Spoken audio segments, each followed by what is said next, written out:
come on up, man. All right. You want here? Yeah, man. Thanks. You want some coffee or some water or anything? Water, please. All right, cool. I'll make some coffee for me. Get you some water. Good. Thanks, man.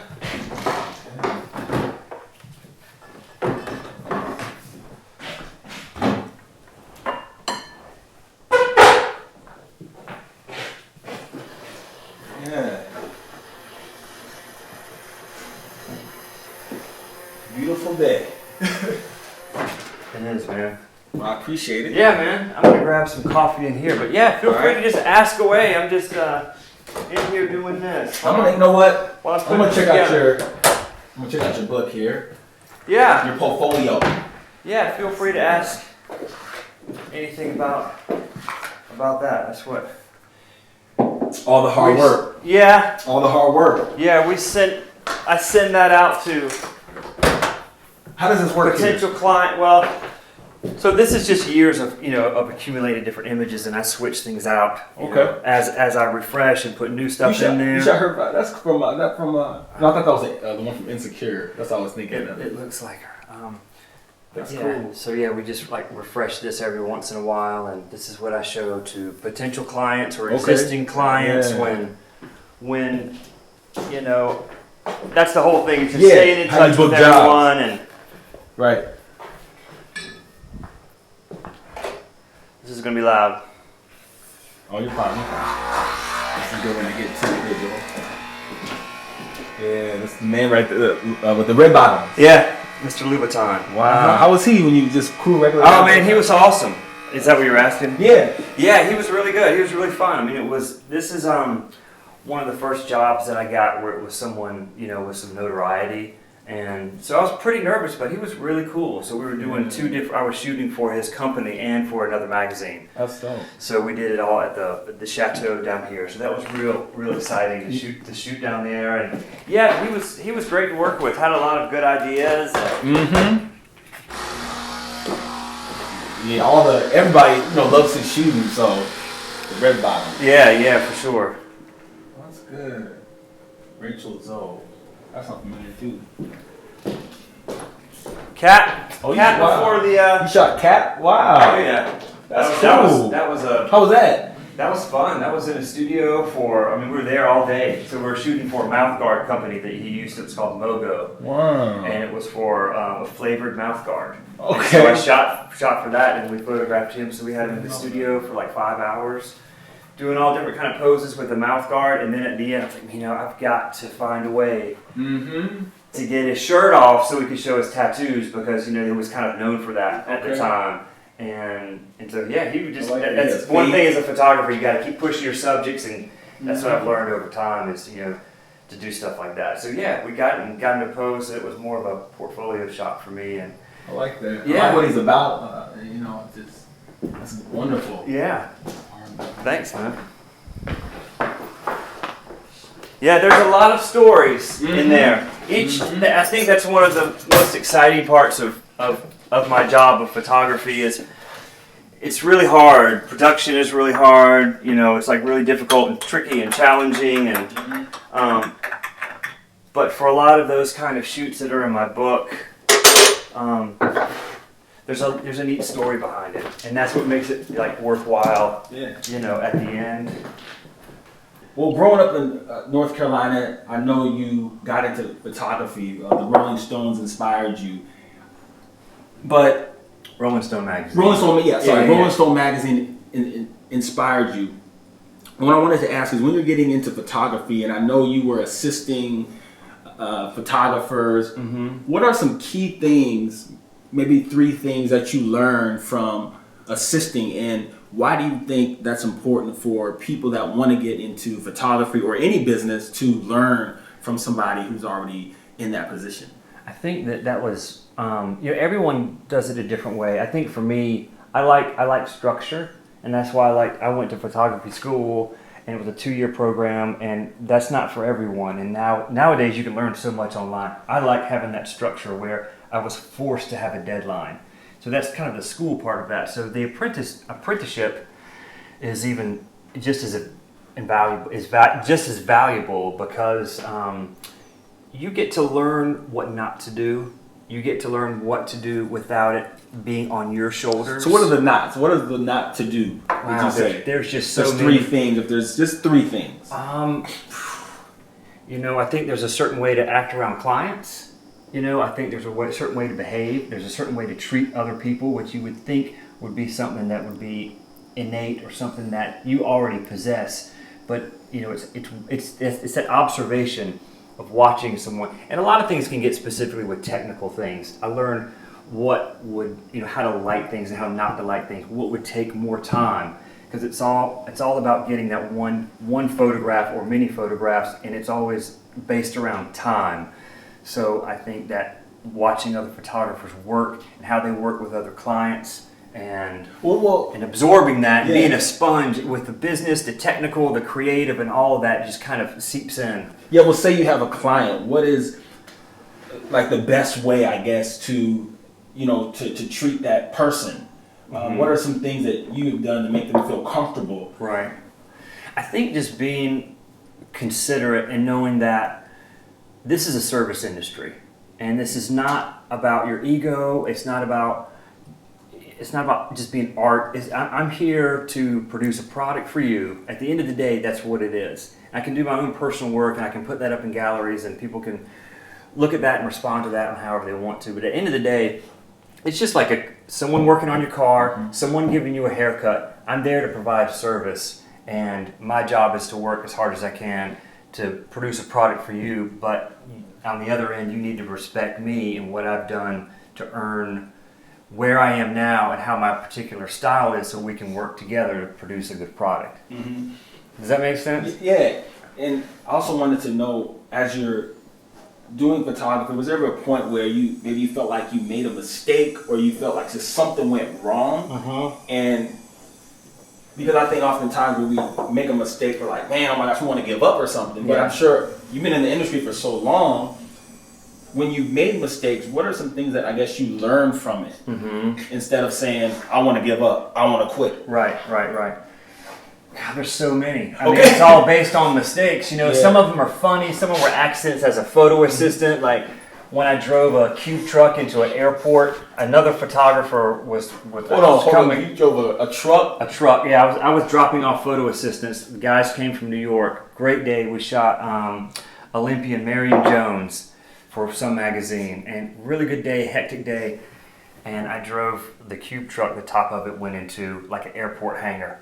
I mean, not the hangar, the part that sticks out when you're pulling up to drop people off. And so, what went through your mind? I mean, total panic, because those are photography is all about problem solving.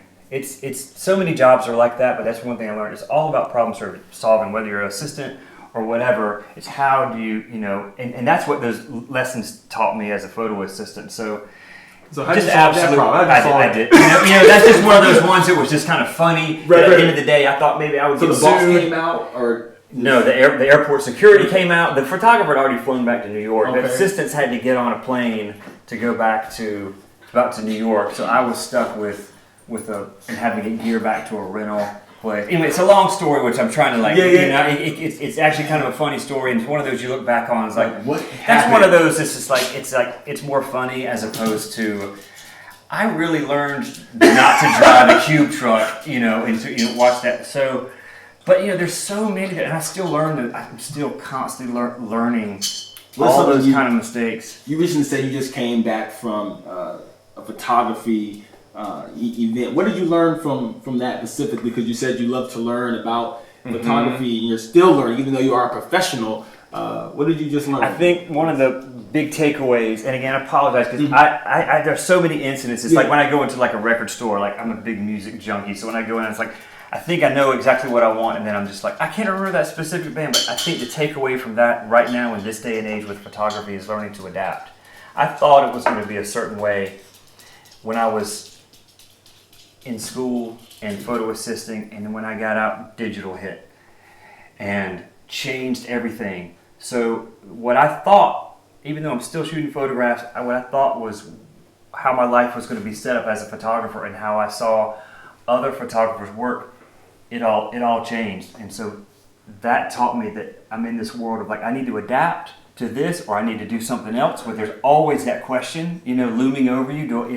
Am I in the right thing? It's not to a point where you think like, oh, we have arrived and that's it. And that was news. That was a news flash. That was a reality check for me. Right. Well, speaking of adapting, this is great because we're living in a social media world now where everything from booking jobs is on social media, getting discovered is on social media. I mean, you got people that have so many followers, they're getting, moved up the rank versus people that maybe been in the industry longer with small followers. There's just a lot of stuff going on. Right. How have you managed to, one question, how have you managed to adapt in this social media realm?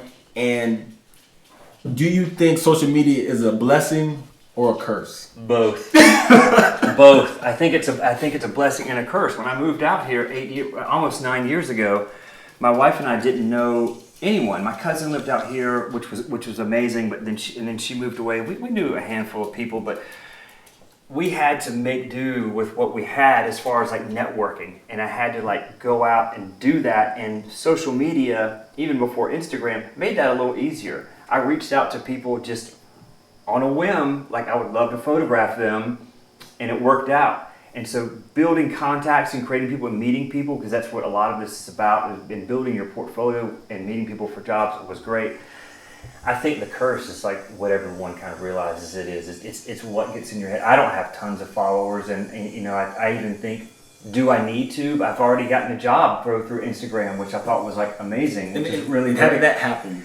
Specifically. I was on a job and we were traveling and I got a call for a really cool photo shoot. No, but go back to where I think we talked about it before, where it was like you were watching something on TV. And it was kind of like, I want to start there. Oh, right. So I was on this job and the shootings in Vegas happened.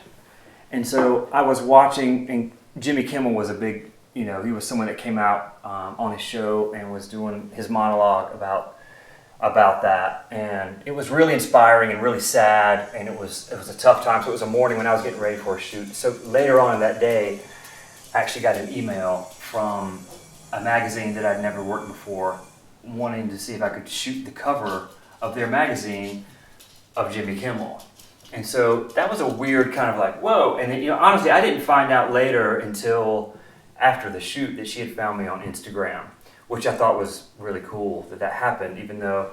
I found that amazing. You're watching him on TV, and then the next thing you know, you get a phone call. Yeah. Like, sometimes you can't really explain things in life or in career that just happen. These I don't know if they say aha moments or whatever it is. It's like it's almost meant to be. Yeah, I've had several of those, and those kind of happen. Every once in a while those are happening, and those are the things that you just can never predict. And I think it's really important to remember those times, especially when you get down or work. And for me, being freelance, you could go a month or two and not have a lot of work, and you wonder like, what's going on? Do I need to post more on Instagram? Why aren't people hiring me? What's going on? What's going on in the industry?